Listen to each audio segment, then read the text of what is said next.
வணக்கம். இன்றைக்கு நாங்கள் கதைக்க போகிறது ஒரு பொறாமையை பற்றி. அதாவது பொறாமை ஏன் ஏற்படுகிறதுன்றதை பற்றி கதைக்க போகிறோம். இப்போ பொறாமை ஏன் ஏற்படுகிறது என்றால், எங்களுக்கு கிடைக்காத ஒரு விஷயம் இன்னொரு ஆளுக்கு கிடைக்கல, அந்த பொறாமை வந்து ஏற்படுகிறது. உதாரணத்துக்கு பணம், மரியாதை, ஒரு பெரிய வேலை, அப்படி நிறைய விஷயங்கள் சொல்லலாம். படிப்பு சம்மந்தமானது, அப்படி நிறைய விஷயங்கள் இருக்குது. ஆனால் இதுக்கு மெயின் காரணம் என்னென்றால், எங்களால் அது முடியாமல் இருக்குது, அவருக்கு அது முடியுது. அதால் எங்களுக்கு அந்த பொறாமை வருது.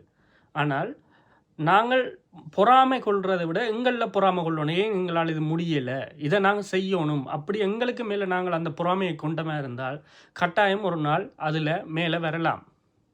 இதை விட்டுட்டு மெட்டாலில் பொறாமையை கொண்டுட்டு அவரை வந்து வெளியிடத்தில் போய் கேவலமாக கதைக்கிறதும் அப்படி சொல்கிறதும் இப்படி சொல்லி எதுவுமே கிடைக்க போகிறதில்லை.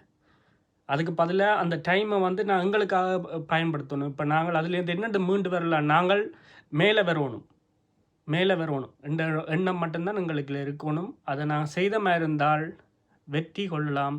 பொறாமை என்ற ஒரு கெட்ட குணத்தையும் விட்டொழிக்கலாம். விரும்பினால் லைக் போடுங்க. மீண்டும் உங்களுக்கு பல கதைகளோடு வந்து கொண்டிருப்பேன்.